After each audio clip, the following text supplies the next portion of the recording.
Hi friends, today we are going to discuss the case studies related to that bank financial management. ఇందులో మనం ఏం చెప్దాం అంటే ప్రతి కేస్ స్టడీ కూడా it is connected to that theoretical concept అండి. So అప్పుడు ఏం చేస్తానంటే ఆ పర్టికులర్ కేస్ స్టడీ వచ్చినప్పుడు I will brief that concept of related to that case study and we shall work out that so that it will B useful for us in the examination. So let us start. The first case study is sensitivity. So sensitivity అంటే ఏంటి? What is that gap? Positive gap అంటే ఏంటి? Negative gap అంటే ఏంటి? What is that impact of interest rates on this NII and NIM?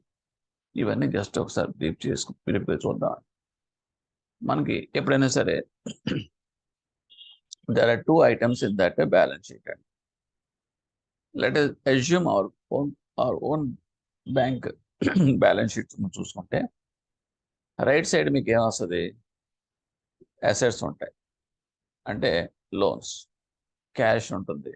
ఆ క్యాష్లో cash on hand, cash with other banks ఇవన్నీ ఉంటాయి ఫస్ట్లో టాప్లో. దాని తర్వాత నెమ్మదిగా లోన్స్ స్టార్ట్ అవుతాయి. గోల్డ్ లోన్స్, తర్వాత vehicle loans and pension loans, home loans, business loans, term loans, ఇలా.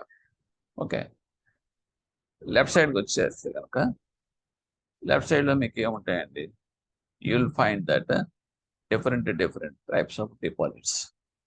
That means savings bank, current account, and ODD, and next what is that? Term deposits. So term deposits lo kuda multi rakal, RD, VRD, okay, and STD, and multiplier deposits. And that means RIP antam, reinvestment plan deposits. ఇవన్నీ కూడా మీకు ఉంటాయి. So ఎక్కడైనా సరే దేనికైనా ఒక organisation కావచ్చు, మన బ్యాంక్ తీసుకుంటాం. ఓకే, సో ఇప్పుడు అసెట్స్ అనేది ఎక్కువ ఉండి లయబిలిటీస్ అనేది తక్కువ ఉన్నాయంట. సో ఇమీడియట్గా వాట్ ఈస్ దట్ గ్యాప్ అంటే కనుక will call as a positive gap. Will call it as a positive gap. అంటే ఏంటంటే నీకు ఎగ్జాంపుల్ చెప్తాను. ఎక్స్ అనే బ్యాంకులో అసెట్స్ ఒక 400 ఉన్నాయి, రైట్? లేదా 300 అనుకోండి, 300 crores అసెట్స్ ఉన్నాయి.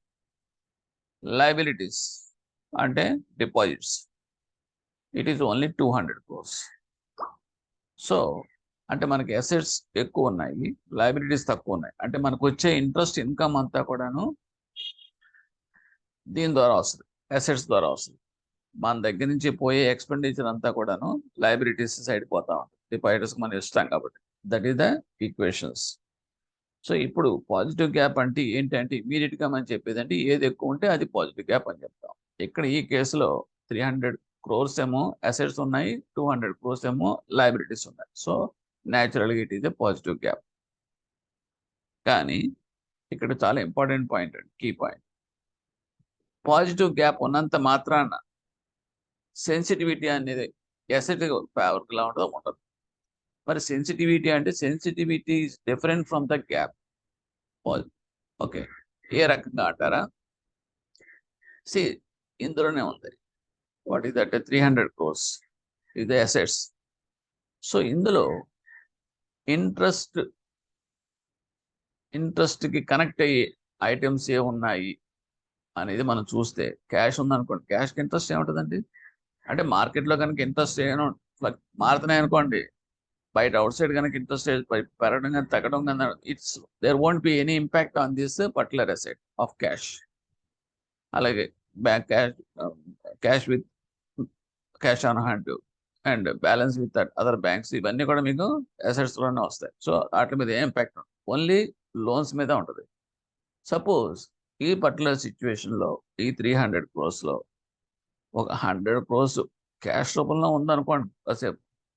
సో అప్పుడేమవుతుంది? మీకు న్యాచురల్గా పేరుకి అసెట్స్ ఎక్కువ ఉన్నాయని చెప్పుకుంటాం, కానీ ఇంట్రెస్ట్ సెన్సిటివిటీకి కనెక్ట్ అయ్యే అసెట్స్ మాత్రం తక్కువే ఉన్నాయి. సో ఆ రకంగా. అలాగే ఇప్పుడు మీరు లెఫ్ట్ సైడ్కి వచ్చారనుకోండి, లయబిలిటీస్. లైబిలిటీస్లో ఏముంటాయండి? కరెంట్ అకౌంట్ ఉంటుంది. కరెంట్ అకౌంట్కి ఇంట్రెస్ట్తో సంబంధం లేదే, మార్కెట్లో పెరగనివ్వండి తరగండి, దానికి ఏమి ఉండదు, ఇంట్రెస్ట్ రేట్ ఇంపాక్ట్ ఏమి ఉండదు. అదే సేవింగ్స్ బ్యాంక్ అంటే ఇంట్రెస్ట్ రేట్స్ మారుతాయి కాబట్టి సేవింగ్స్ ఇంట్రెస్ట్ మారుతుంది. టర్మ్ డిపాజిట్ ఇంట్రెస్ట్ రేట్స్ మారుతుంది కాబట్టి ఆ పర్టికులర్ అమౌంట్ మీద ఇంట్రెస్ట్ అనేది మారుతుంది. కరెంట్ అకౌంట్కి no impact, neutral.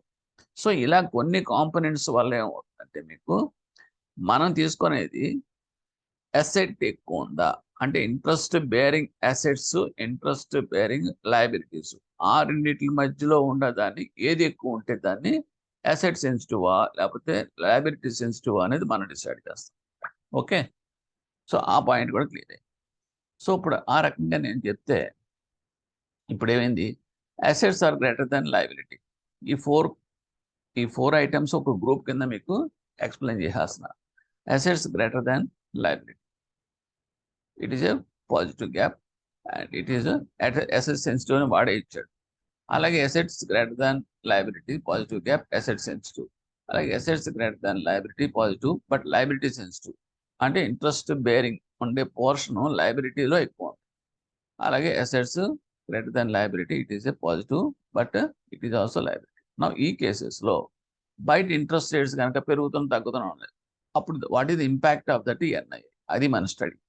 So first case ఏంటంటే asset is greater than liability. First ఒకటి చెప్తాను, మిగతా అన్ని కూడా మీరు చెక్ చేసుకుంటారు.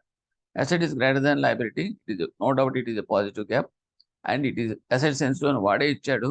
అసెట్ సెన్సిటివ్ అంటే ఏంటండి, ఇంట్రెస్ట్ ఇంపాక్ట్ అంటే interest bearing of that portion of assets is more than that interest bearing liabilities portion. అంటే ఏంటంటే మనకి ఇంట్రెస్ట్ ఇన్కమ్ వచ్చేసే ఎక్కువ ఛాన్సెస్ ఉన్నాయన్నమాట.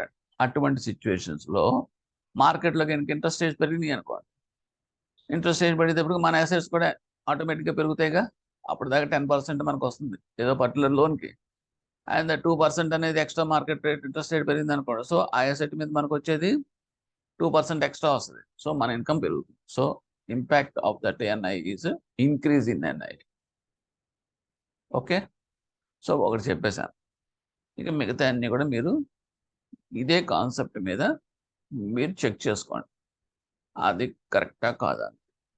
Okay, now second one, just think of and give your answer, otherwise you check with my answer. So second is the decrease in NII. Third one, it is a liability sensitive. Liability sensitive లో interest rates పెరుగుతున్నాయి అంటే ఏంటి, మీరు ఇవ్వాల్సిన expenditure amount పెరిగిపోతుంది. So దానివల్ల ఏమవుతుంది, మీకు మీ NII will decrease. So that is the answer. Next, fourth one.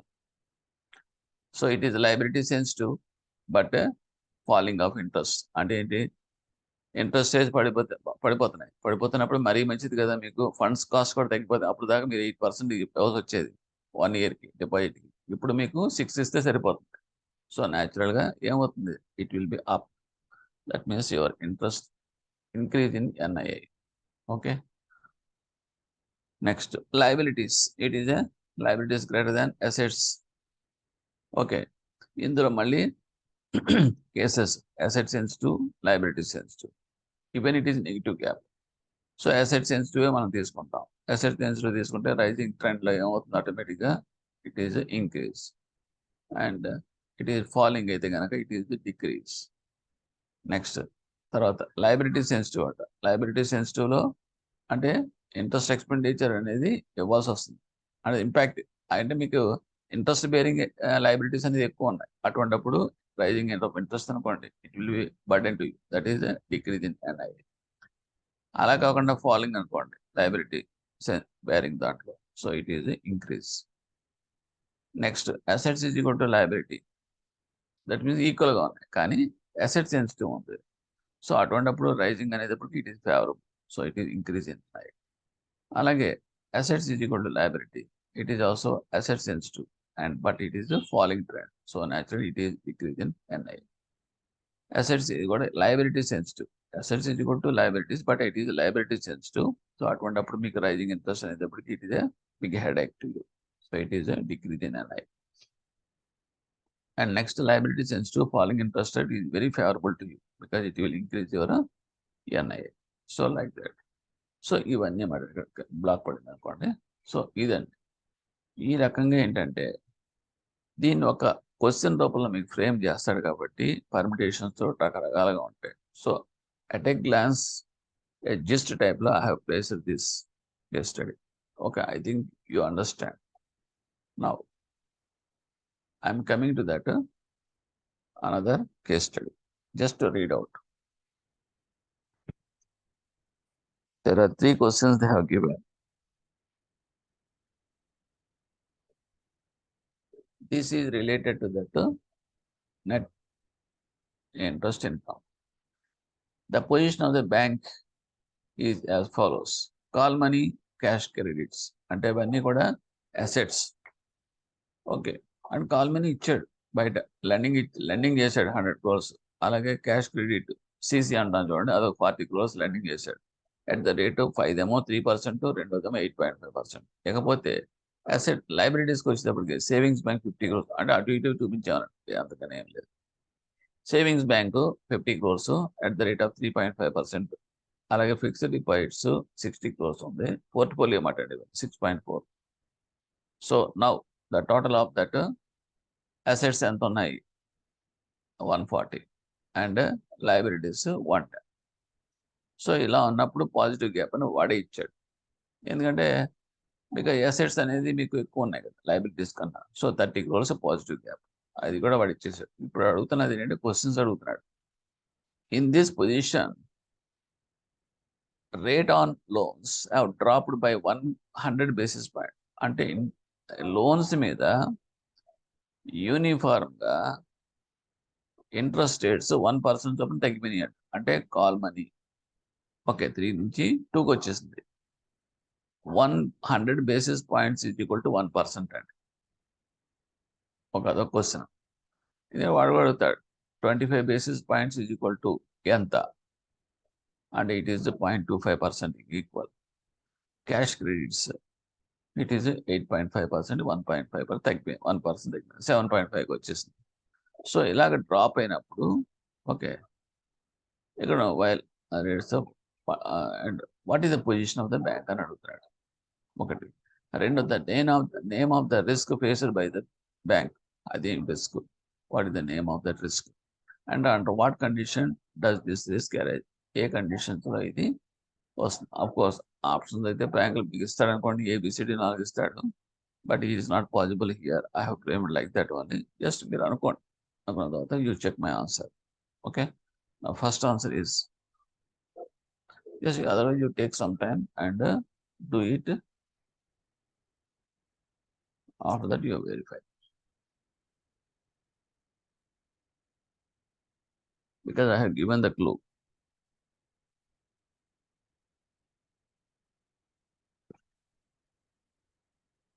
Okay, here student, what is the position of the bank if the rates on loans have dropped by 1%, 100 basis points? తగ్గితే ఏం జరుగుతుందో చెప్పండి, మీకే తెలుసు. So the answer is here. The NIA was plus 0.8581 crores, which fall by 1% on 140 crores, that is 1.4 crores, and becomes negative. Okay, అది పక్కన పెట్టండి. ఇప్పుడు మీరు ఏం చేస్తారంటే 1% ఎప్పుడైతే మీకు తగ్గిందో, ఇక్కడ తగ్గింది అన్నాడు కానీ ఇక్కడ తగ్గలేదు, లయబిలిటీస్ మీద మాత్రం ఏం మార్పు లేదు అన్నాడు. కాబట్టి మీరు క్యాలిక్యులేట్ చేసేసేయండి. 100 crores into 2%, 40 crores into 7.5%, because 1% less కదా.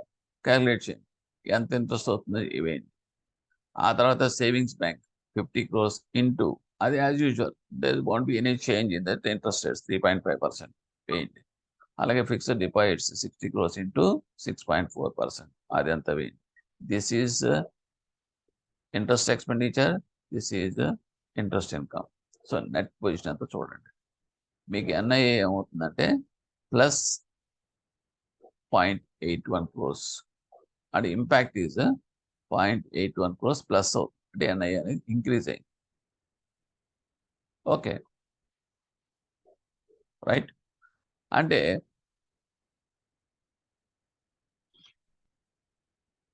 Sorry, before this, I am saying that before this, 100 crores into 3% to 40 crores into 8.5 మన ఎన్ఐఏ అంతా కనిపెట్టారు.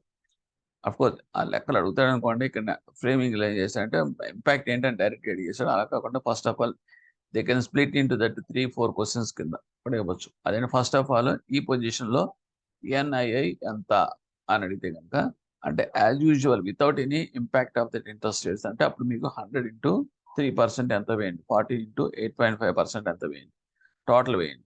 అలాగే savings bank interest rate 50 crores into 3.5%, fixed deposit 60 crores into 6.4 crores అదంతా వేయండి. ఆ రెండిట్లే difference ఎంత చూస్తే కనుక యూ విల్ గెట్ 0.81 crores. అంటే ఏంటంటే ఇంట్రెస్ట్ ఎక్స్పెండిచర్ కన్నా 0.81 crores ఎక్కువ ఉంది కాబట్టి ఎన్ఐ వాజ్ పాజిటివ్. అదేంటి వెరీ బిగినింగ్ లో ఈ పొజిషన్లో. ఆ తర్వాత మీరు ఏం చేస్తారంటే 1% మైనస్ చేయండి, ఇక్కడ మైనస్ చేస్తారు, అంటే 2% ఇక్కడ చేయండి. అలా చేసినప్పుడు దాని ఇంపాక్ట్ అంత చూడండి. లేదు అనుకుంటే కనుక ఇంకొక షార్ట్ రూట్ ఏంటంటే 140 crores మీద 1% చేయండి. 1% ఎంత వస్తుంది, మీకు 1.4 crores వస్తుంది. సో 1.4 crores అనేది మీకు డ్రాప్. ఓకే, అంటే మీకు రావాల్సిన ఇన్కమ్లోంచి తగ్గిపోయింది.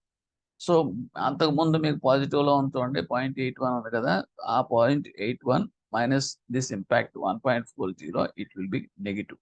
అంటే ఏంటి, మీకు ఆటోమేటిక్గా ఎన్ఐ అనేది అప్పుడు దాకా పాజిటివ్లో ఉన్నది ఈ పొజిషన్లో ఇంట్రెస్ట్ రేట్స్ ఎప్పుడైతే కనుక 1% డ్రాప్ అయినాయో ఈ లోన్స్ మీద, ఆటోమేటిక్గా మీకు ఎన్ఐ అనేది నెగిటివ్లోకి వెళ్ళిపోయింది. Because this is the difference is this one, 0.81 minus 1.4 crores. It is the final NIA. It is in negative. Okay, ఆ రకంగా మీరు చేయాల్సి వస్తుంది. Next, the name of the risk faced by the bank ఏంటి అంటే interest position risk అంటాం. Interest position risk అంటే interest అనేది అన్నిటికీ కూడా మారదు కదండి. చూడండి, వీటికి వచ్చిన ఇంట్రెస్ట్ రేట్స్ అనేది వీటికి ఎఫెక్ట్ అయింది అన్నాడు. డిపాజిట్స్ పోర్షన్లో మాత్రం ఇంట్రెస్ట్ రేట్స్ ఏమీ మార్పులు లేవన్నాడు. అంటే ఇది వాట్ ఈస్ దిస్ ఫైనల్గా దీన్ని ఏం చేస్తామంటే నెట్ ఇంట్రెస్ట్ పొజిషన్ రిస్క్ అంటాం. It is called the net interest position risk. Okay, because interest rates on the loans only has fallen. So దానివల్ల మీకు వచ్చే రిస్క్ ఏంటంటే నెట్ ఇంట్రెస్ట్ పొజిషన్ రిస్క్ అంటాం. It is also theoretical question. The risk arises when there is a positive gap and the NIA falls due to fall in that interest rates and loans. Okay. ఇంతవరకు అయిపోయింది, ఈ case study అయిపోయింది. ఇప్పుడు నేనేం చెప్తానంటే రీప్రైసింగ్ of portfolio అని అడుగుతాడు. రీప్రైసింగ్ of the portfolio అంటే ఏంటంటే, ఇది పొజిషన్ అండి. ఈ పొజిషన్లో ఆ పర్టికులర్ బ్యాంక్ హోల్డింగ్ పొజిషన్ ఎలా ఉంది, 100 crores call money, 40 crores cash credit, savings bank portion ఎంత, ఫిక్స్డ్ డిపాజిట్ పోర్షన్ ఎంత, పాజిటివ్ గ్యాప్ 30 crores ఉంది, ఎంతవరకు ఓకే రైట్. ఇప్పుడు ఎప్పుడైతే మీకు ఇంట్రెస్ట్ రేట్స్ అన్ని ఫాలో అయిపోయినాయో, అంటే ఇక్కడ 1% తగ్గిపోయినాయో, మీకు ఏమైంది, మొత్తం నెగిటివ్ గ్యాప్లోకి వెళ్ళిపోయినట్టు లెక్క. మొత్తం నెగిటివ్ గ్యాప్లోకి వెళ్ళిపోయింది. అంటే మీకు ఏమవుతుంది ఆటోమేటిక్గా, if you see that negative గ్యాప్లోకి వెళ్ళిపోవడం అంటే ఎన్ఐఏ అనేది నెగిటివ్లోకి వెళ్ళిపోయింది, నెట్ ఇంట్రెస్ట్ ఇన్కమ్ అనేది నెగిటివ్లోకి వెళ్ళిపోయింది. అప్పుడు దాకా పాజిటివ్లో ఉంది. సో దాన్ని మీరు పాజిటివ్లోకి తీసుకురావాలి. అంటే అగైన్ పాజిటివ్లో కంటే ఎన్ఐఏ పాజిటివ్లోకి తీసుకురావాలంటే అప్పుడు పోర్ట్ఫోలియోలు మార్చాలి. ఏంటి మారుస్తారు అంటే, అప్పుడు దాకా మీకు కాల్ మనీ 1% తగ్గిపోయింది కంటే ఇక్కడ తగ్గిపోయినప్పుడు మీకు 100 crores ఇక్కడ ఉంది. ఓకే, అలాగే ఇక్కడ కూడా మీకు 100 crores ఉంది. సో అటువంటి సిచ్యువేషన్లో ఇంకొక 2-3 లోన్స్ కూడా ఉంటాయంటే సపోజ్ గోల్డ్ లోన్ అనుకోండి, గోల్డ్ లోన్లో ఏ మార్పులు ఉండకపోవచ్చు. అలాగే హోమ్ లోన్స్ జస్ట్ 0.25% మాత్రమే వేరియేషన్ ఉండొచ్చు. ఇలాగా విత్ ఇన్ ద పోర్ట్ఫోలియోలో మీకు interest rates type of loan బట్టి కూడా మారుతాయి. అటువంటిప్పుడు మనం చేయాల్సింది ఏంటంటే, దాన్ని ఎన్ఐఏ పాజిటివ్లో తీసుకురావాలనుకున్నప్పుడు సింపుల్గా మాకు ఏదైతే మనకు చెప్తున్నాడో, సపోజ్ ఇక్కడ ఏం చెప్పాడు 1% డ్రాప్ అన్నాడు కదండి, అలాగే ఇక్కడ ఎంత చెప్పాడు 1% డ్రాప్ అన్నాడు కదా, అప్పుడు ఏం చేయాలంటే 3 - 1 2%, అలాగే 8 - 1 7.5%, అంటే అలా ఉంటుంది కదా. ఆ పర్టికులర్ నెంబర్లు పెట్టి మీరు మల్టిప్లై చేశారు అంటే ఏంటంటే 100 × 2 200. ఓకే, అలాగే 40 × 7.5 పర్సంటేజ్ కాదు, మల్టిప్లై చేశాడు. ఆ ఫ్యాక్టర్స్ని బట్టి మల్టిప్లై చేశాడు. లేకపోతే ఇలాగ ఇటువైపు కూడా ఏమైనా మార్పులు చేర్పులు వచ్చినాయి అనుకోండి, అది కూడా అంతే. Otherwise you have to multiply 50 × 3.5, 60 × 6.4 చేసినప్పుడు అప్పుడు ఏమవుతుందంటే ఈ పోర్ట్ఫోలియోస్ అన్ని కూడా కరెక్ట్ అవుతాయి. ఫర్ దిస్ రీప్రైసింగ్ అడ్జస్ట్మెంట్ అప్పుడు ఏమవుతుందంటే మీకు కాల్ మనీ ఏమవుతుంది అప్పుడు, so because of this 100 crores into 2 అన్నాడు కదా, అంటే అప్పుడు ఏమవుతుందంటే that will be coming to that it will be coming to that 200 crores. Okay, అలాగే next cash credit 40 into, so అంటే ఆ ప్రపోర్షనేట్లో మనం తీసుకురావాలి. తీసుకొచ్చిన తర్వాత దానికి కావాలంటే మళ్ళీ మినిమైజ్ చేసుకోవచ్చు. మన total liabilities, total assets position adjust చేసుకోవడం చేసినప్పుడు మీకు it will be coming to that positive gap. Of course case study ఉన్నప్పుడు మీకు కరెక్ట్గా అర్థం అవుతుంది. Otherwise what I have explained that you keep it in your mind so that then related ఏమైనా వచ్చినప్పుడు మీకు it will be useful. Okay, now I'm skipping to that next case study.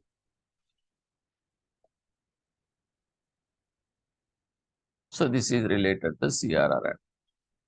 Okay, okay, study CRR అంటే మనం ఏమనుకున్నాం, it was a fortnightly balance maintain చేయాలి, entire fortnight అంతా కూడా మనం మెయింటైన్ చేయాలి. ఓకే, ఇప్పుడు మీకు ఇంపార్టెంట్ థింగ్ ఏంటంటే, because you are going to that examination, policy rates అని ఉంటాయండి. అలాగే next reserve ratios. Policy ratios అన్నాడు అంటే దట్ విల్ బి కమింగ్, అందులో వచ్చేది ఏంటంటే స్టాండర్డ్ మార్జినల్ స్టాండింగ్ ఫెసిలిటీ, తర్వాత బ్యాంక్ రేటు, అలాగే repo rate, reverse repo rate, ఇవన్నీ కూడా పాలసీ రేట్స్ అంటాం. అలాగే అలా కాకుండా రిజర్వ్ రేషియోస్ కానీ లిక్విడిటీ రేషియోస్ కానీ అన్నాడు అనుకోండి, రిజర్వ్ రేషియోస్ అన్నాడు అనుకోండి, రిజర్వ్ రేషియోస్ అంటే సిఆర్ఆర్, ఎస్ఎల్ఆర్, ఈ రెండు కూడా మీకు కాల్డ్ అయితే రిజర్వ్ రేషియోస్. ఇక్కడ ఆప్షన్స్లో కూడా అలా కూడా అడగచ్చు. CRR will come under what category, reserve ratio, policy rate, that means statutory ratio అంటాం, స్టాట్యూటరీ రేట్స్, అలాగే పాలసీ రేటు అలా అడుగుతాడు. పాలసీ రేట్స్లో రావు, it is coming under that reserve ratio and it is statutory rates. Okay, now present సిచ్యువేషన్లో repo rate ఎంత ఉందంటే 5.90, reverse repo 3.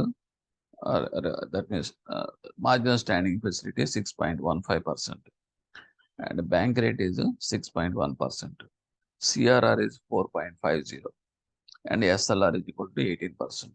Just at a glance, because I am seeing that current rates of that monetary policy.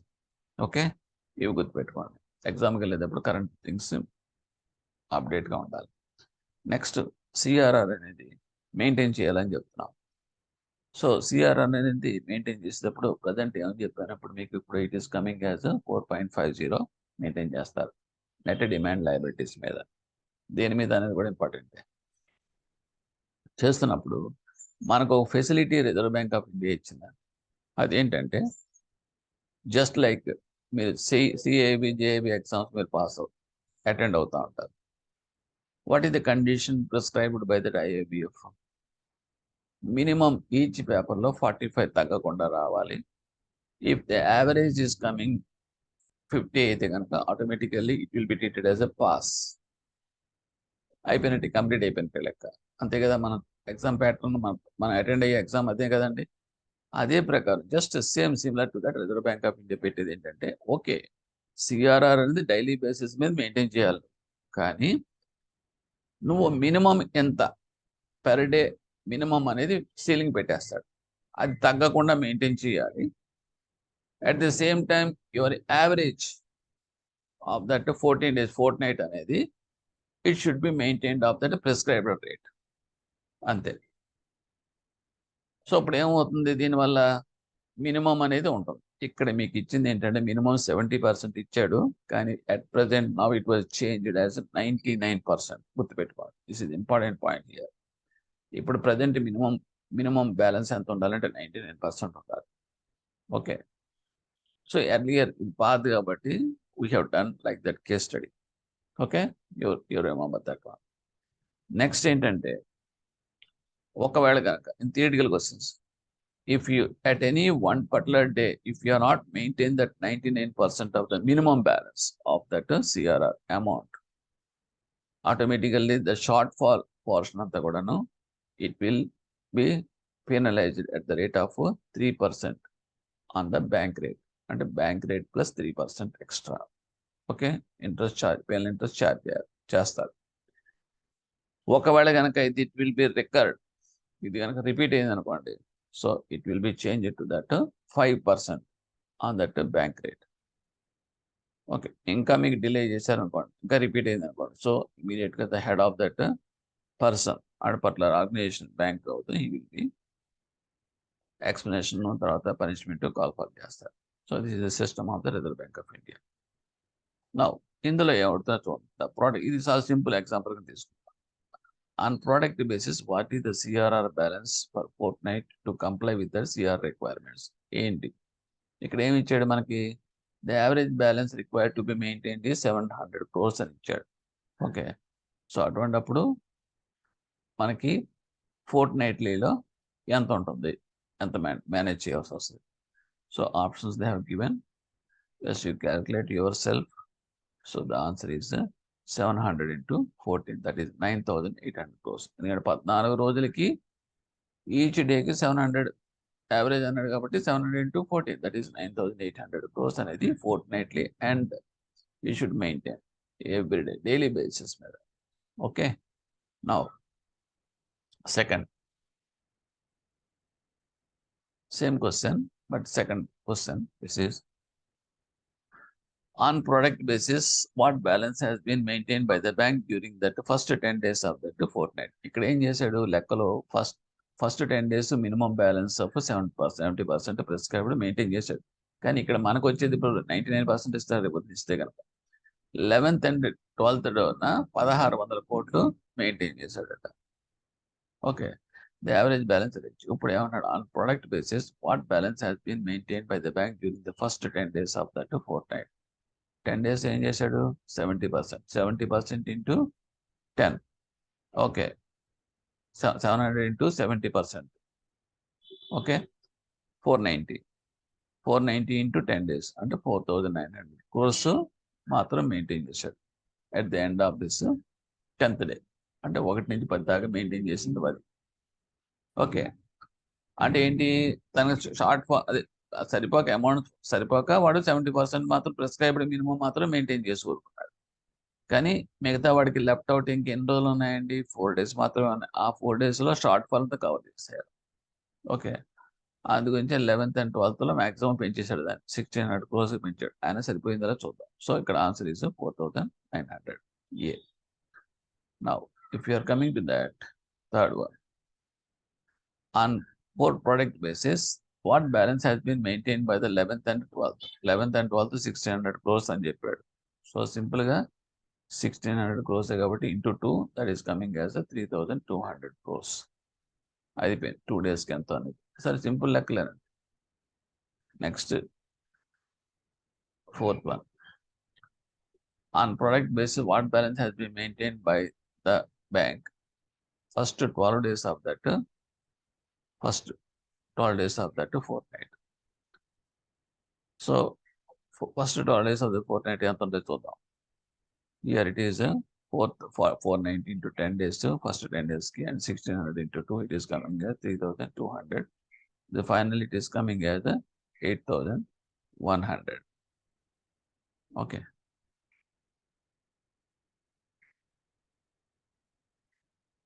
Now ఇప్పుడు దాకా అయిపోయింది. ఇప్పుడు మనకి ఏమైంది, ఇప్పుడు వాడు మెయింటైన్ చేసింది చెప్తున్నాడు, మెయింటైన్ చేయాల్సింది చెప్తున్నాడు. ఇప్పుడు 13th and 14th ఇంకా 2 days లెఫ్ట్ ఉంది కదండి, అందులో వాడు మెయింటైన్ చేస్తుంది ఎంత అని అడుగుతాడు. సో ఇప్పుడు ఏమవుతుంది, balance required to be maintain on the product is 9,800 minus balance already maintain 8,100 ఇంత ముందు దాంట్లో కనిపెట్టాం, ఇది equal to 1,700. So divide by 2. So it is coming at 850 crores. So 850 crores చొప్పున వీడు 13th and 14th డేనా వాడు మెయింటైన్ చేయాలి. మెయింటైన్ చేస్తే మనకు అప్పుడు మన సిఏబి జేఏబి పాస్ అయినట్టు, ఆడ సిఆర్ఆర్ మెయింటెనెన్స్లో పాస్ అయిపోతుంది. ఓకే, బట్ మనకి ఇదే కేస్ స్టడీ కనుక ఇస్తే కనుక వాడు ఇస్తే సరే 99%, లేదంటే కనుక ఇస్తాడులేండి. ఎందుకంటే అవి కరెంట్ చేంజ్ అవుతూ ఉంటాయి కాబట్టి reserve bank of India they will give. Okay, so 70% బదులు 99%, లేకపోతే ఎంత అయితే అంత మీరు తీసుకుని చేయాలి. Okay, I think you understand this. Now, another one. It is related to the repricing.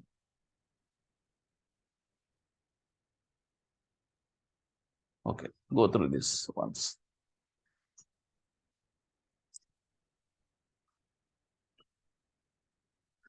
ABC Bank has the following repricing assets and liabilities: call money, cash credit, loans, cash in hand, savings bank, fixed deposits, current deposits. Different portfolios ఇచ్చాడండి. Okay.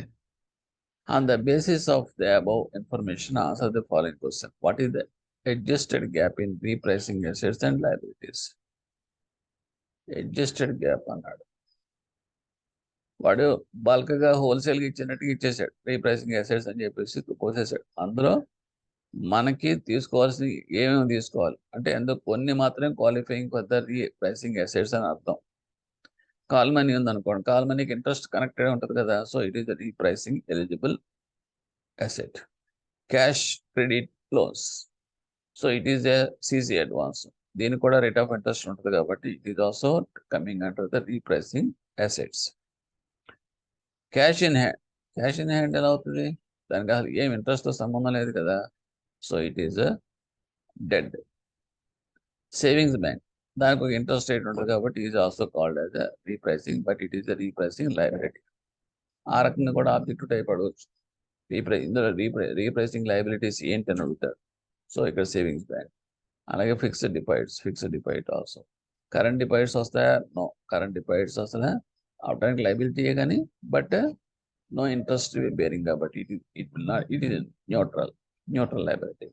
So out of this మీరు తీసుకుని data తీసుకుని adjusted gap in that repricing assets and liabilities అన్నాడు. So అప్పుడు ఏమవుతుంది మీకు చూడండి, మీరు జస్ట్ ట్రై చేయండి. So that option, which option is correct, you just choose.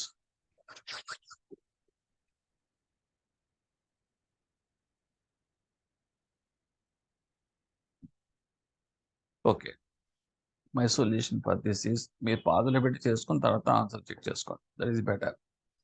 So the answer is here, it is savings bank plus FD. It is a sensitive repricing liabilities, ఎందుకంటే అవే ఎక్కువ ఉన్నాయి. Minus call money plus CC, ఇవి repricing assets, అవి 300 plus 240, so 60 crores. 60 crores ఏంటిది minus. ఎందువల్ల liabilities, repricing liabilities ఎక్కువ ఉండి రీప్రైసింగ్ అసెట్స్ తక్కువ ఉన్నాయి, అటువంటిప్పుడు it is a negative. So 60 crores అనేది minus, hence it is a negative gap. ఎందువల్లంటే కింద కూడా చెప్పేదా మనకు ఆన్సర్ ఏంటంటే ఇక్కడ here it is C, answer is C, 60 crores negative. ఎందుకు మీరు రీజన్స్ మాత్రం చెప్పాడు, క్యాష్ మనం తీసుకోము, కరెంట్ అకౌంట్ తీసుకోము, because they are not connecting to the repricing. Okay, we have to ignore. Now second question,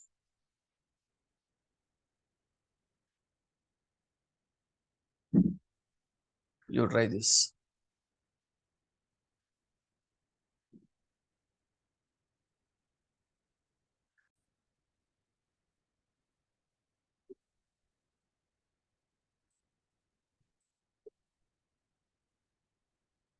ఏముంటుందో చూడండి, same data what is the change in net interest income if interest rates fall by 2 points, 2% points across the board? That is all the assets and liability. అన్నిటి మీద కూడా 2% పడిపోయింది, interest rates పడిపోయింది. So net effect అడుగుతున్నాడు.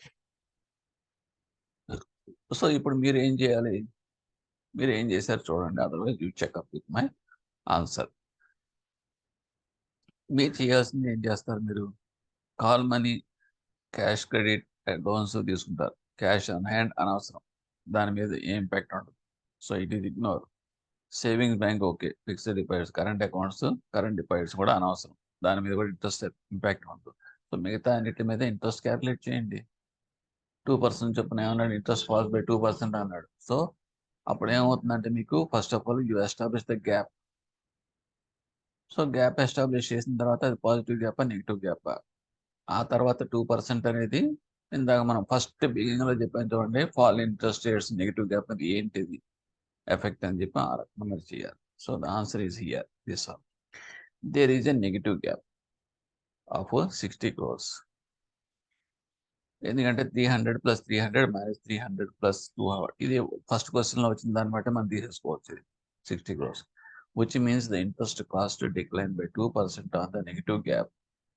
So 2% on this negative gap of 60 crores అనేది ఏమవుతుంది? Leads to increase in NI.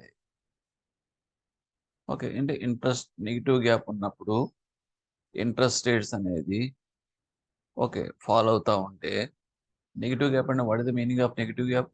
Liabilities అనేది ఎక్కువ ఉన్నాయన్నమాట, అది గ్యాప్.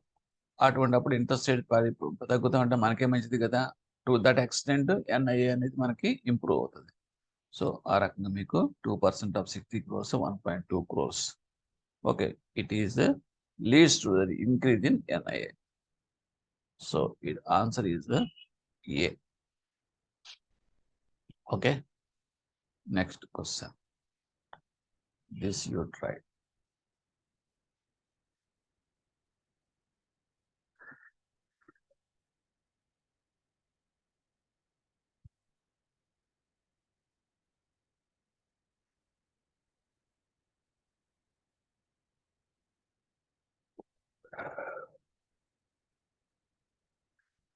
ఇది కూడా ఏం లేదు, ఇందాక క్వశ్చనే. ఇక్కడ మీకు ఏం చేశాడు? ఇందాక ఫాల్ అన్నాడు ఇంట్రెస్ట్ రేట్స్, ఇప్పుడు రైజ్ అవుతున్నాయి. So same content, same thing. ఫైనల్గా you have to say that it is decline. NIA decline అయిపోతుంది, పడిపోతుంది. ఎందువల్ల? నెగిటివ్ గ్యాప్లో ఇంట్రెస్ట్ రేట్స్ అనేది ఇంక్రీజ్ అవటం వల్ల. నెగిటివ్ గ్యాప్ అనేది ఎప్పటికీ ఏంటి? What is the meaning of negative? Liabilities.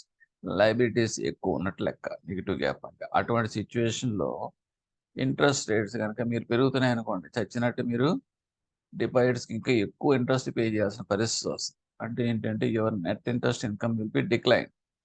So your answer is B, declines by 1.2 crores. Okay,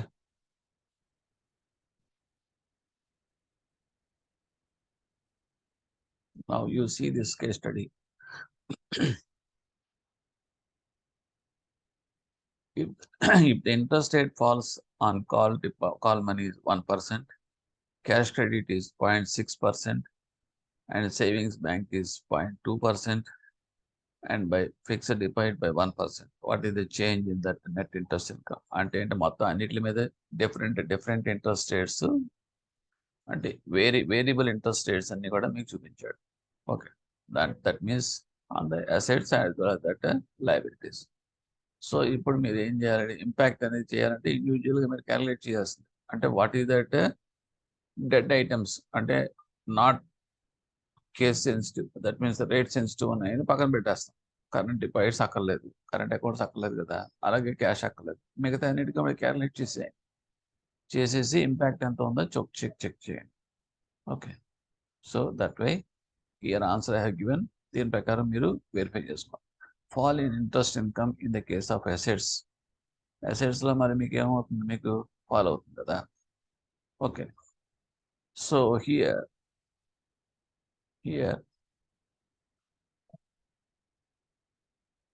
300 into 1, 3 crores. cash credit is equal to 240 into 0.6, 1.44. Put together రెండు కలిపి 4.44 fall interest expenditure in that liabilities cost కనుక SB చూడండి 300 into 0.2, 0.6, 300 into 1%, 3 crores. That put together it is coming as a 3.60 crores fall in liability side. So net fall in interest income ఎంత అంటే 4.4 minus 3.6, it is coming as a 0.84. So ఏమైనప్పటికీ కూడా interest income fall అనేది ఉంది, but అందులోనూ fall ఉంది, ఇందులో fall ఉంది. నెట్ ఫాల్ అనేటప్పటికి it will be more. Okay, so it is the answer, that is 0.84, decline by 0.84 crores. So next, this you try.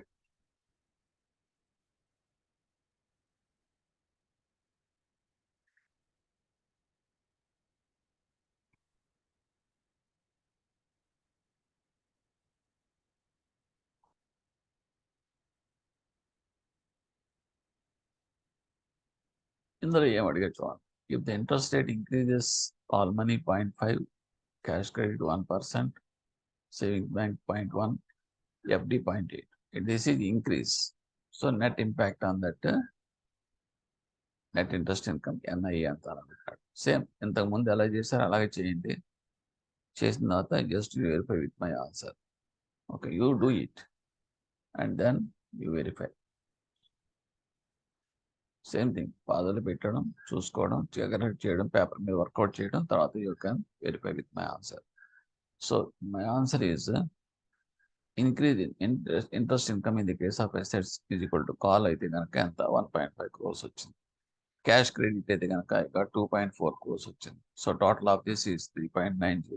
Increase in interest amount in case of liabilities SB అయితే కనుక 0.3 crores and that is 2.4 crores. Okay, and that is the total is the summing is 2.70. So net improvement అయినప్పటికీ, ఎందుకంటే అది ఇంప్రూవ్మెంటే, ఇది improvement, అది increase, ఇది increase. So net is equal to 1.20. So that's why 1.20 improves by 1.20 crores. That is D is the appropriate answer. Okay. So అక్కడికి అది అయిపోయింది. Now I'm coming to that ALM. ALM is asset liabilities management సంబంధించింది. Okay, again gaps. దీన్ని ఏమంటామంటే buckets అంటాం. మీకు ఎలా అడుగుతాడంటే అసలు బకెట్స్ ఎన్ని ఉంటాయి, లేదనుకోండి కొన్ని ఆడ్ మెన్ కూడా మీకు సెలెక్ట్ చేస్తారు. బకెట్స్ అంటే అసెట్స్ లయబిలిటీ మేనేజ్మెంట్ అంటే ఏం లేదండి, జస్ట్ థియరిటికల్ కాన్సెప్ట్. సపోజ్ ఇక్కడ మనకి ఎంబెడెడ్ రిస్క్స్ ఉంటాయి, తర్వాత what is that interest rate risks ఉంటాయి, తర్వాత మీకు బేసిస్ రిస్క్స్ ఉంటాయి. ఇవన్నీ different types of risk. I have place in that risk management video, అది చూసినాడు మీకు క్లియర్గా తెలుస్తుంది. లేకపోతే ALM అనేది ఏమంటామంటే అసెట్స్ లయబిలిటీస్ ఎప్పుడు కూడా ఈక్వల్ ప్రపోర్షన్లో మనం మెయింటైన్ చేస్తే మనకి నెట్ ఇంట్రెస్ట్ ఇన్కమ్ అనేది ఎప్పుడు కూడా మనకి ప్రాబ్లం రాదు. అంటే this is called the mapping. Mapping అంటే ఏంటంటే, సపోజ్ నేను మొబిలైజ్ చేశాను కొన్ని ఫండ్స్, షార్ట్ టర్మ్ డిపాజిట్ కింద నాకు ఒక అతను 10 లక్షలు ఇచ్చాడు. Okay, so 10 lakhs short term deposit mobilize చేసిన ఫండ్స్ నేను తీసుకెళ్ళి ఒక హౌసింగ్ లోన్కి ఇచ్చాను అనుకోండి, నా పరిస్థితి ఎలా ఉంటుంది? ఎందుకంటే హౌసింగ్ లోన్ ఎంత లేదన్నా ఒక 10-15 సంవత్సరాలు కింద మనం ఫిక్స్ చేసి ఇచ్చామనుకోండి. సో ఇప్పుడు ఈ 6 monthsలో 6 months అయిపోయిన తర్వాత షార్ట్ టర్మ్ డిపాజిట్ అనేది there won't be any guarantee of renewal. డెఫినెట్గా వాడు పట్టిపోయే ఛాన్సెస్ ఉంటాయి, మెచ్యూర్ అయిపోతుంది కదా. ఇక్కడ మనకి ఎంబెడెడ్ రిస్క్ మనం పక్కన పెట్టండి, అది ఇంకా చాలా డేంజర్. అది వేసిన వెంటనే నెక్స్ట్ వచ్చి పట్టుకుపోతాడు. ఇది ఏంటంటే అనేసి మెచ్యూర్ అయిన తర్వాత ఫండింగ్ రిస్క్ అంటాం. వాడు ఉంచుతాడో లేకపోతే పట్టుకుపోతాడో తెలియదు. అటువంటి అప్పుడు దీన్ని తీసుకెళ్ళి మీరు 10 సంవత్సరాలు 8 సంవత్సరాలు లోన్ మ్యాప్ చేసిన రోజున పట్టుకెళ్ళిపోతే ఏమవుతుంది? మీకు గాలిలో ఉంటారు, గ్యాప్ వచ్చేస్తుంది అన్నమాట. అలా లేకుండా ఉండటం కోసం ఏం చేశారంటే వీళ్ళు కొన్ని రిజర్వ్ బ్యాంక్ ఆఫ్ ఇండియా కొన్ని బకెట్స్ అనేది క్లాసిఫికేషన్ ఇచ్చేసింది. అంటే 1 to 28 days ఒక బకెట్, 29 to 3 months ఒక బకెట్, 3 to 6 months ఒక బకెట్. ఇలా చేసినప్పుడు అన్ని కూడా అసెట్స్ అన్ని కూడాను అదే బకెట్లోను, లైబిలిటీస్ కూడా అదే బకెట్లో ఉంటాయి. సపోజ్ ఇప్పుడు ఏమవుతుంది 6 months అనేది చూడండి, 6 months అనేటప్పటికి 6 months funds I have to map to that 6 months loan. అంటే ఏంటంటే ఎవడైనా సరే మీకు టీఓడి లేకపోతే అడ్హాక్ లిమిట్ అని అడిగాడు అనుకోండి, ఓడిఓసిసి కింద 6 months ఇస్తాం మ్యాక్సిమం పర్మిషన్. ఓకే, సో దానికి మ్యాప్ చేస్తాం. ఏమవుతున్నప్పుడు ఏమవుతుంది ఈక్వల్గా ఇది అది సైమిల్టేనియస్గా రెండు ట్రావెల్ చేస్తాయి. సో దీనికి మీరు 8% అన్నారనుకోండి, దాని మీద మీకు +2 చేస్తాం కాబట్టి ఒక 10%. సో 2% మార్జిన్ అనేది మీకు ఎప్పుడు మెయింటైన్ అవుతూ ఉంటుంది, గొడవలేని పని. సో అలాగ మనం చేయాలి తప్పితే షార్ట్ టర్మ్ ఫండ్ తీసుకెళ్ళి మీరు లాంగ్ టర్మ్ అసెట్ లోన్స్కి ఇచ్చారనుకోండి, రేపొద్దున మనకి మెచ్యూర్ అప్పుడు ప్రాబ్లం వస్తుంది. సో దీనివల్ల మనకి రిస్క్.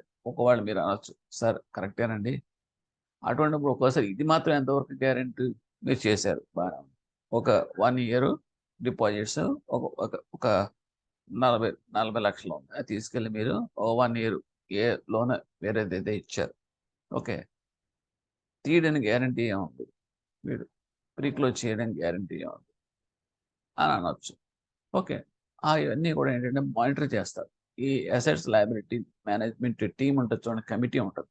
ఆ కమిటీ ఇవన్నీ చూసుకుంటూ ఉంటారు. ఇప్పుడు సడన్గా అటువంటి సిచ్యువేషన్స్ వచ్చి ఫండ్స్ కనుక ఒక హ్యూజ్ వాల్యూమ్లో కనుక గ్యాప్ వచ్చేసింది అనుకోండి, ఒక 100 crores 200 crores 300 crores వచ్చేసింది అనుకోండి, సాధ్యం వరకు మనం రీటైల్ డిపాజిటర్స్ నుంచి మొబైలైజ్ చేయడానికి ట్రై చేస్తాం.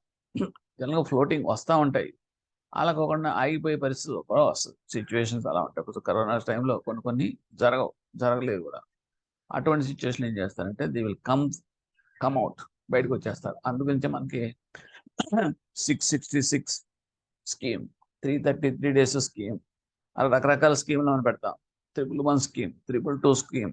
ఏంటంటే ఐ క్యాచింగ్, అట్రాక్ట్ చేయడం జనాలు. ఎందుకంటే సడన్గా మనకి గ్యాప్ని ఫిలప్ చేయాలంటే కనుక ఏదో చేయాలి, మ్యాజిక్. అందుగురించి బ్యానర్స్ పెట్టేసి మీరు ఒక 0.5 ఎక్స్ట్రా అన్నారు, టపటపటపటప వచ్చేస్తాయి. అది కూడా మీరు త్రూ అవుట్ ది ఇయర్ ఉంచరు. మహా అంటే ఒక 15 రోజులు అది అయిపోయింది సార్ మా స్కీమ్, ఎందుకంటే మీకు డబ్బులు రావాల్సిన గ్యాప్ వచ్చేసింది. సో వెంటనే బ్యానర్ తీసేస్తారు. So this is one way of mobilising the gaps. Okay, so ఇవన్నీ కూడా ఏఎల్ఎం డిపార్ట్మెంట్ అనేది చేస్తుంది మాట్లాడాలి. ఓకే, సో ఇప్పుడు ఈ సిచ్యువేషన్స్లో అసెట్స్ లయబిలిటీస్ ఎలా ఇచ్చాడు, ఒక పొజిషన్ ఇచ్చాడు. ABC bank provides the following data regarding the sensitive assets and liabilities of the bank. As on 31st March 2010, the NIA spread out percentage of this 1.5%. Okay, so assets liabilities ఇచ్చిన తర్వాత గ్యాప్లు కూడా ఇచ్చేసాడు. Gap ఇవ్వక్కలేదు, మీరు చూసుకోండి కావాలంటే. Assets liabilities, what is the gap? Negative. Okay, అలాగే ఇక్కడ assets ఈ బకెట్లో 650, liabilities 550. What is the gap here? It is a positive gap. చూడండి 100.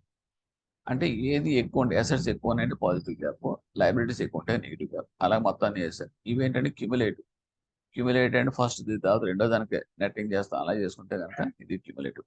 ఇంతవరకు okay. If questions, if interest rate falls by 25 basis points in the first time buckets, the likely impact on that NIA for the bank shall be అని అడుగుతాడు. First time bucket అంటే ఇది 1 to 28 days. ఇందులో interest rates అన్ని కూడా మొత్తం యూనిఫామ్గా అన్నిటికీ మాట్లాడు, అసెట్స్ మీద లయబిలిటీస్ మీద కూడా పడిపోయినట్టు. అంత 25 basis points అంటే 0.25% పడిపోయిందంట. పడిపోతే కనుక వాట్ ఇస్ ది ఇంపాక్ట్ అని అడుగుతున్నాడు. Okay, so simple. ఇందాక మనం చేసిందేమో సింపుల్ లెక్క కింద చేసాము. ఓకే, దాన్ని ఒక వన్ ఆఫ్ ద బిట్ కింద చెప్తున్నాడు వీడు, అంటే small quantity of the questions కింద డివైడ్ చేశాడు. So here you work out and tell me, otherwise you check my with answer. So options are 4. So my answer it is 200 into 0.25%. So that is NIA for that bank shall be impact. వీడు అడిగింది impact అన్నాడు. Impact అంటే పెరిగిందా తగ్గిందా అని అడగలేదు కదా, లక్కీగా. అది అడిగితే కొంచెం ఇంకో ట్విస్టింగ్ కింద ఉంటుంది.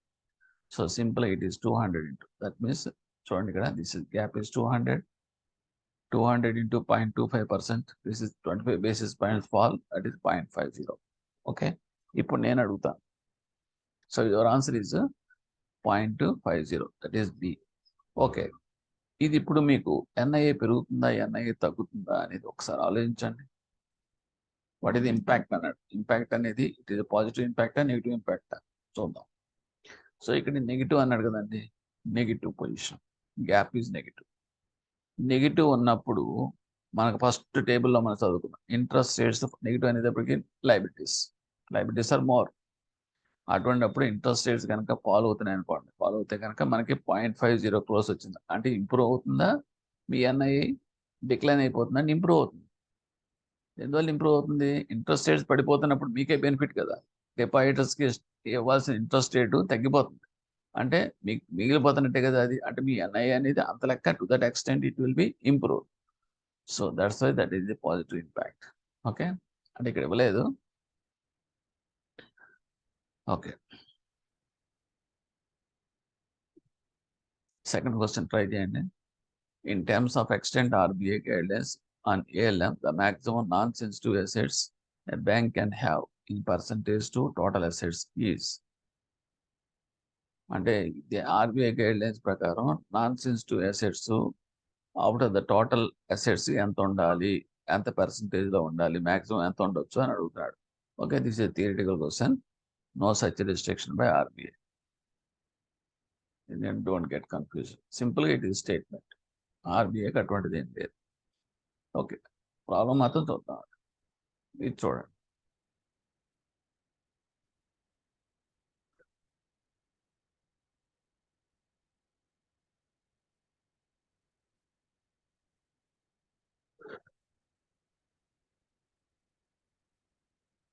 The total rate sensitive assets for the bank ఎంత?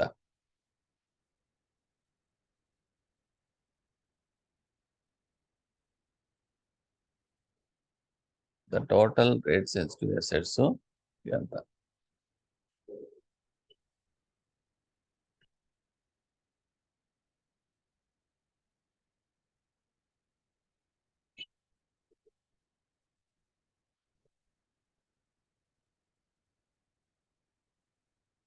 Okay, I think you calculated, otherwise you verify. So it is answer is 6,200.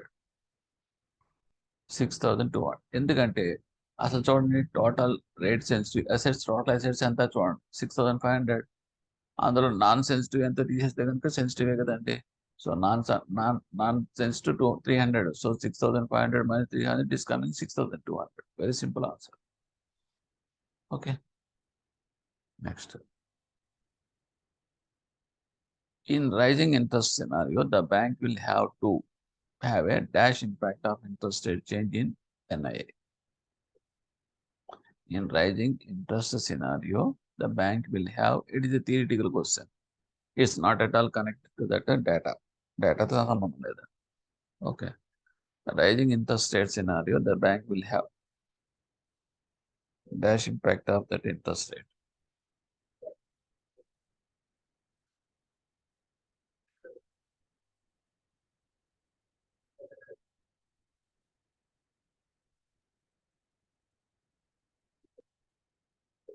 So your answer is okay. From this data one, you have to tell that your answer is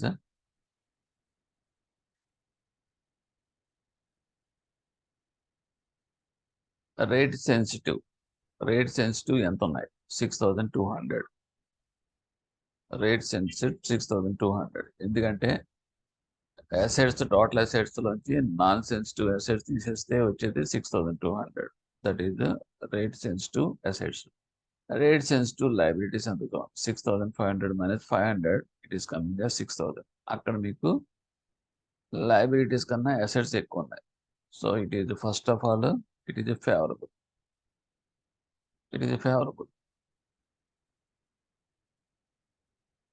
ఎందుకంటే rate sensitive assets ఎక్కువ ఉండి rate sensitive liabilities తక్కువ ఉన్నప్పుడు okay net effect అనేది assets positive gap కాబట్టి okay.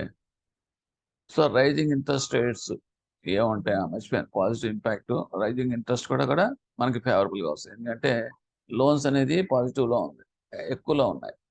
So ఎక్కువలో ఉన్నప్పుడు మనకి ఇంట్రెస్ట్ రేట్స్ కనుక పెరుగుతున్నాయి అనుకోండి, మనకు వచ్చే ఇన్కమ్ కూడా పెరుగుతుంది కదా. So that's why it is favourable. అలాగే ఇక్కడ సింగిల్ స్టేట్మెంట్ ఇచ్చేసాడు అంతే. అది కనుక రివర్స్ అనుకోండి, ఫాలింగ్ రేట్స్ అది కనుక ఇట్ ఈస్ లాస్. అదే ఇచ్చాడు. నా లాస్ట్ ప్రీవియస్ వీడియోస్లో మనం వాలటిలిటీ గురించి మీకు వీడియోలో చూడమని చెప్పాను నేను. కేస్ స్టడీస్ ఒకటో రెండో వస్తే, సో అవి ఏం చేశానంటే వీటితో మీకు కలిపేశాను. ఎందుకంటే very small bits you can get it, చిన్న చిన్న బిట్స్ లాంటివి వస్తాయండి. ఓకే, డైలీ వాలటిలిటీ 1.5% ఇచ్చినప్పుడు what is monthly volatility? How to calculate? సింపుల్గా daily volatility into square root of T అని చెప్పి అన్నాను. ఆ టీ అనేది ఇఫ్ ఇది డేస్ సంవత్సరం అయితే కనుక డేస్ లెక్క 252 days. If it is months అయితే కనుక ఎంత, మంత్ అయితే కనుక ఎంత, వీక్ అయితే ఎంత కనుక దాన్ని అప్లై చేయడం అంతే. So the answer is 1.5 into square root of 30. That is మంత్కి 30 days కాబట్టి. So it is coming as 8.2. Daily volatility of stock is 1% అయినప్పుడు what is the 16-day volatility? So it will be coming as 1 into square root of 16. Very simple calculation into 4%. If daily volatility of exchange rate of that particular currency was 0.75%, its fortnightly volatility anta. So it is coming as 0.75 into square root of 14. Fortnight and 14 days kabatti it is 2.80. Volatility per annum is equal to 25%. So ikkada ఏంటంటే volatility per annum 20%, daily volatility ఎంత అని అడగాలి ఇక్కడ. So daily volatility రివర్స్లో చేసుకుంటాం, ఆ formula substitute చేస్తే will get 1.58. So this is the key answers for this problems. So this is all about that volatility మీద వస్తే ఎంతకన్నా ఎక్కువ మీకు పెద్దగా అడగడానికి, right?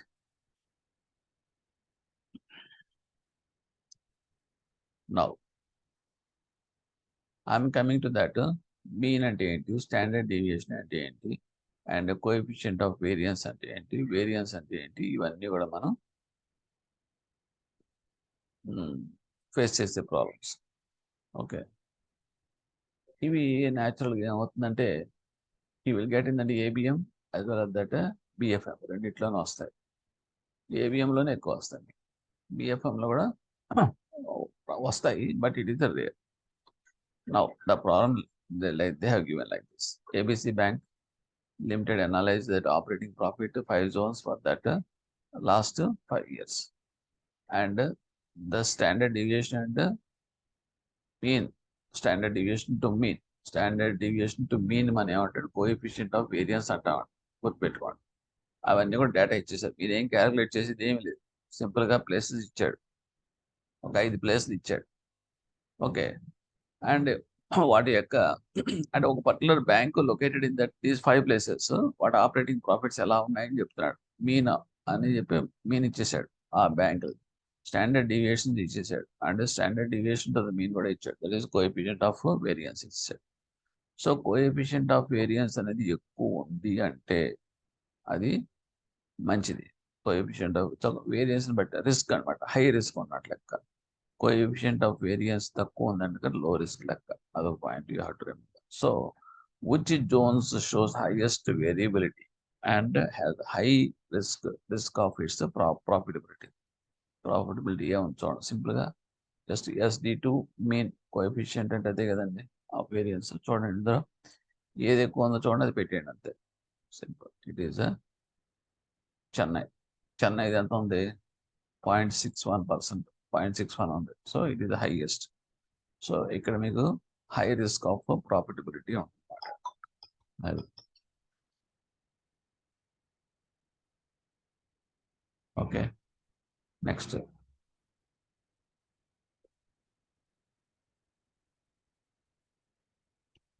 Which zone shows least risk? Which zone shows least risk? It is coming as Mumbai. చూడండి ఇక్కడ ఎంత ఉంది ముంబైది, 0.36 ఉంది, 0.36 ఇది. Okay, so Mumbai. and the ratio of the standard deviation to mean for all the zones put together. అన్ని కలిపేస్తే కనుక ఎలా ఉందంటే మొత్తం టోటల్ చేసుకుంటారు. So the total of 31.2 and 16.7 కాబట్టి so it is standard deviation to mean అంటే 16.70 minus 31.2. It is coming as 0.5. So this is the standard deviation to mean for all zones put together. Okay.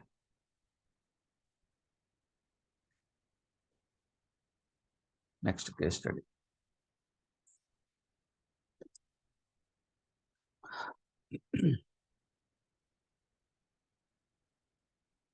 So what is it? Let us see. ABC Bank analyzed the operating profits of 5 regions for last 5 years. The standard deviation and the standard deviation to the mean for the 5 years was given in the following table. రెండు ఇచ్చేసాడు, మొత్తం data ఇచ్చేసాడు. Operating profits of 5 years ఇచ్చాడు, operating profit of the mean అంటే average ఇచ్చాడు, ఇచ్చి what is that జోన్కి and standard deviation కట్టాడు, అది కూడా వాడు ఇచ్చాడు, మీరు కట్టక్కర్లేకుండా. స్టాండర్డ్ డీవియేషన్ టు మీన్ కూడా ఇచ్చేసాడు, so that is called as coefficient of variance, అది కూడా ఇచ్చేసాడు. So now he earlier problem ఎలాగో సేమ్ అదే ప్రకారం చేస్తాం. From the about data answer the following questions అని ఇచ్చాడు. ఇక్కడ exposure at that equal levels for each zone.